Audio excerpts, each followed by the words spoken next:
Okay, I saw this article in People magazine, and I wanted to share this with y'all because this is how things will change when women buck their culture and do what they want and start living for themselves. This woman escapes parents' arranged marriage to her cousin and joins the Air Force. She says she had to leave. Inside the remarkable journey of Hamna Zafar, who chose to put her dreams first. Here she is. I believe she was at 19 years old here. That's when they had her engagement party, and she met her cousin that she was supposed to marry. And then here she is. Here's Hamna at 23 in the Air Force. At 19, Hamna Zafar knew she would lose her family unless she agreed to an arranged marriage with her cousin in Pakistan. However, as she was unwilling to give up on her American dream of building her own life, the dutiful daughter rebelled and opted to escape to a future that led to serving in the U.S. Air Force. I always thought about my parents. I always thought about my family. I always thought about my sister. But that night, I thought about me. She knew that by taking that step, she would lose her extended family in Pakistan and that her parents would never forgive her and deny her contact with her two beloved younger sisters. It was a route that Zafar, who grew up in Maryland in an immigrant family, never thought she would have to take.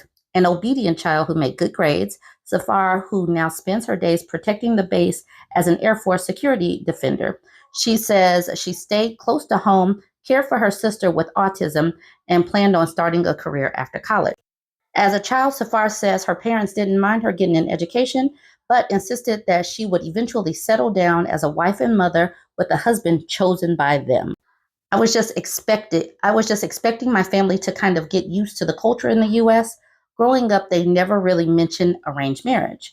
That all changed when the college freshman went to Pakistan for a family trip in 2019, only to discover she was there for her own engagement party. I thought it was a normal family trip to Pakistan. Then I saw the jewelry, the dresses. I was stepping into my 20s, and they wanted to make sure that I knew I was engaged and not laying eyes on other guys. While her cousin seemed quite happy about their engagement, she shares that she slipped into a fog during the entire ordeal. She barely spoke to her intended husband. I was trying to swallow that pill. I was trying to comprehend what was really happening to me. After the festivities and visit, the family returned to the US, where Zafar tried to reason with her mom. My parents are very traditional and never adapted to American culture. That's why they took me to Pakistan to get me engaged.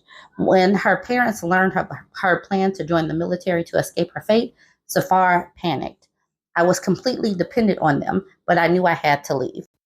Zafar says she was tired, broke, and almost ready to concede to her parents' wishes when her college friend Austin suggested she come and live with him and his family.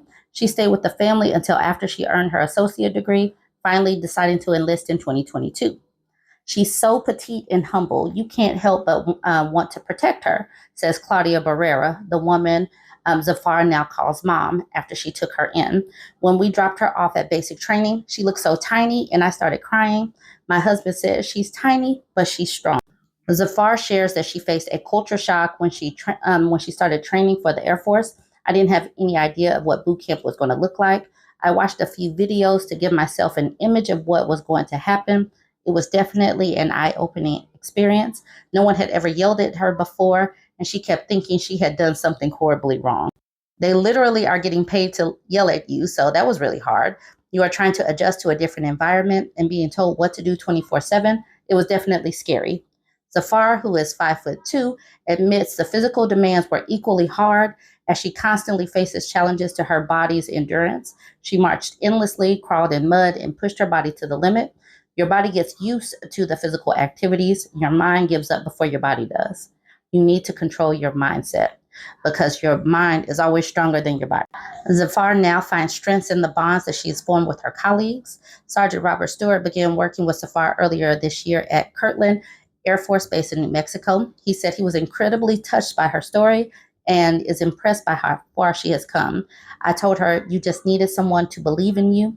She's not like any other airman. Her demeanor and her story, she is like a gem.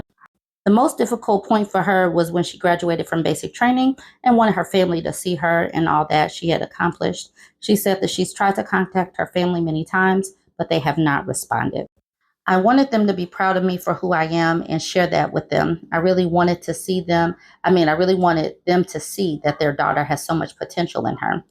But she still had the people who cared for her there, the Barrera, Abakar, Abakar family. They showed up and they expressed their pride.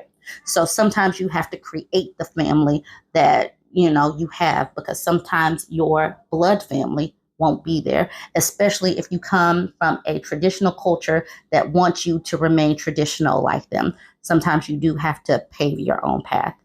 I want you guys to go ahead, jump in the comment section. Let me know what you think about this one. Don't forget to like, comment, and share. Tell me what you think of this young woman breaking free from her family.